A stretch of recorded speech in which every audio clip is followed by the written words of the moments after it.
Hello everyone, this is David and welcome to another David Cams. Thank you so much for joining me. I've been really encouraged by the response that I've got from my last video. I mean, it's nearly got 1,000 views and I'm a channel that doesn't even have 200 subs, so thank you so much for watching if you did.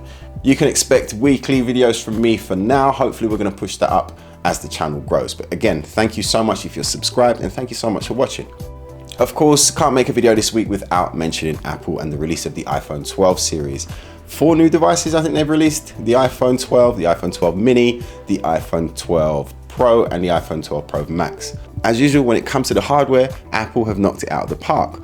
Or at least half of the tech community thinks so. The other half thinks that it needed to have that 120Hz screen. But now for the first time, we're getting a 5G iPhone, and that's both across the iPhone 12 range and the iPhone 12 Pro. But of course, on this channel, what we really care about is the camera. And the camera on the iPhone 11, when I was reviewing mobile phones, was probably the best camera that there is out there, quality wise. I mean, it didn't have all the bells and whistles as some of the later models, such as the P40 Pro with its 50x zoom, etc, etc. Apple's philosophy seems to be continuing over into the next generation, as they're sticking with 12 megapixel sensors all round. But this time with the iPhone 12 Pro, they've included the LiDAR sensor, which will bring up to speed capability wise with some of the more advanced Android phones and their time of flight sensors, which allow them to map out their surroundings to give accurate portrait shots and depth information.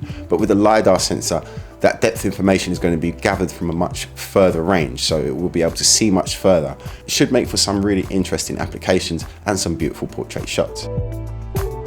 Elsewhere in the camera, they're working with a 7-element lens with an f1.6 aperture, which is down from f1.8 in the iPhone 11. Now overall, this should give the camera a 20% boost when it comes to low light performance. Low light performance was already really good in that camera, so a 20% boost will be a significant upgrade.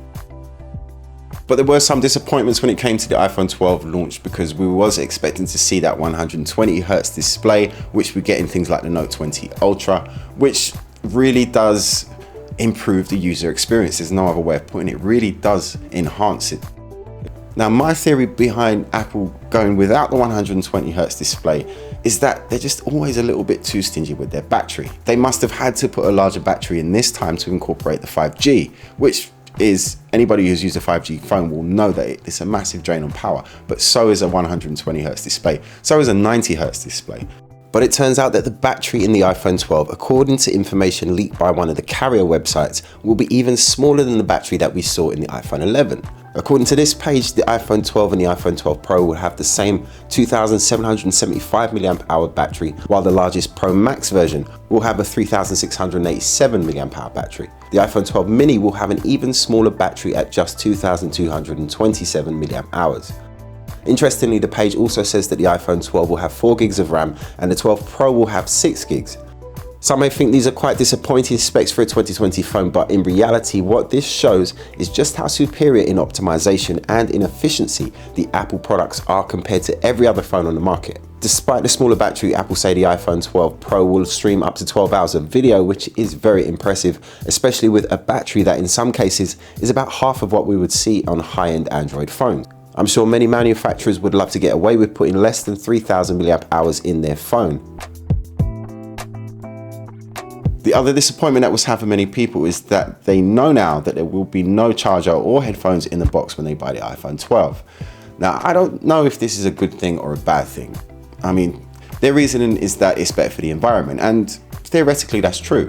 But what if everybody just goes out and buys themselves a new charger for their new phone? Isn't that worse for the environment than if they just included one in the box in the first place?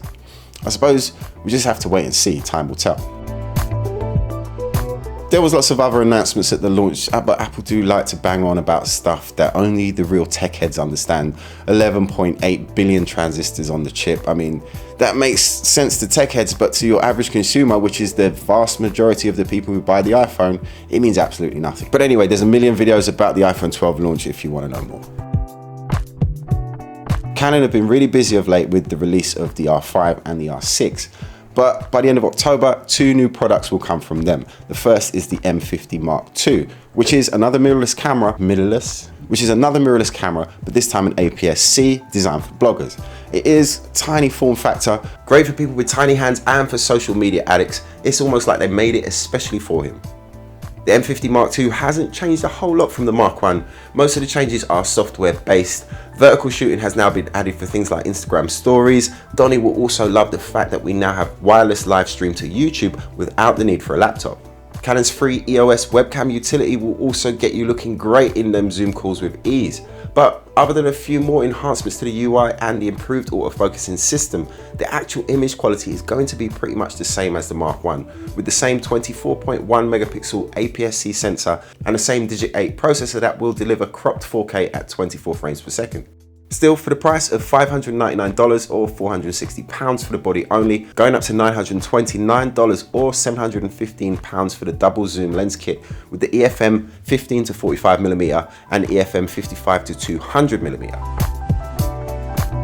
Canon are also trying to reimagine the point and shoot camera with the PowerShot Zoom, a monocular style camera using the center part of an already quite small CMOS sensor to give the lens a longer focal length than it would naturally have. Effectively, it's using a 1/3 of an inch sensor and gives us either a 100 or a 400mm focal length optically and then zooming digitally to 800mm. So only 3 steps in the zoom range.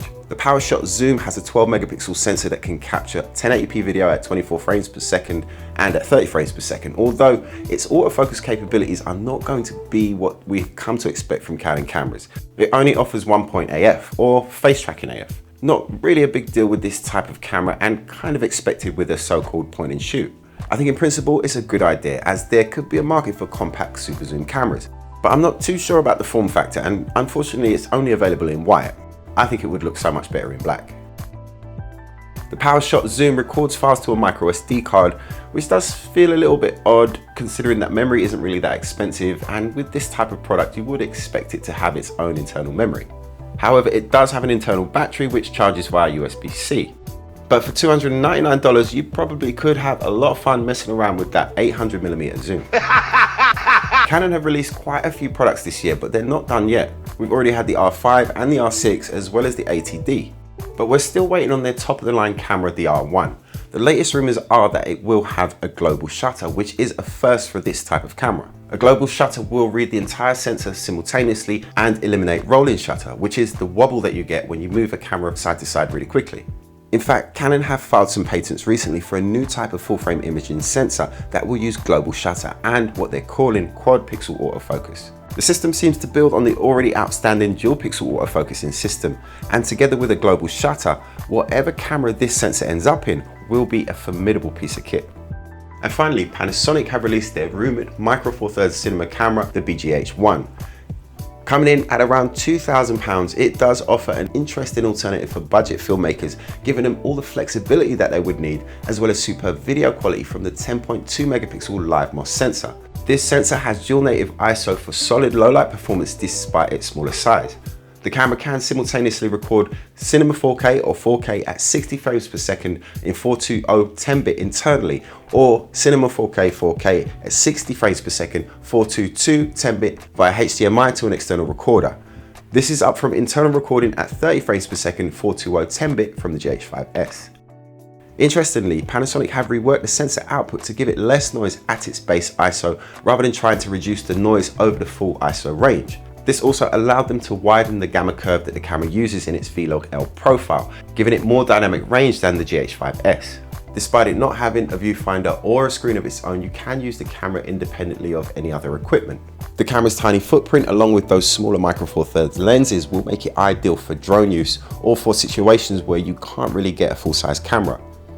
The camera can also be powered via an Ethernet cable and can be linked together with other BGH1s for simultaneous use and for remote shooting. Anyway, that's it from me. I really hope you enjoyed this video. If you did, then please hit the like button, the subscribe button, and do all those things that everybody tells you to do at the end of the video, but on this video, and come back for the next one.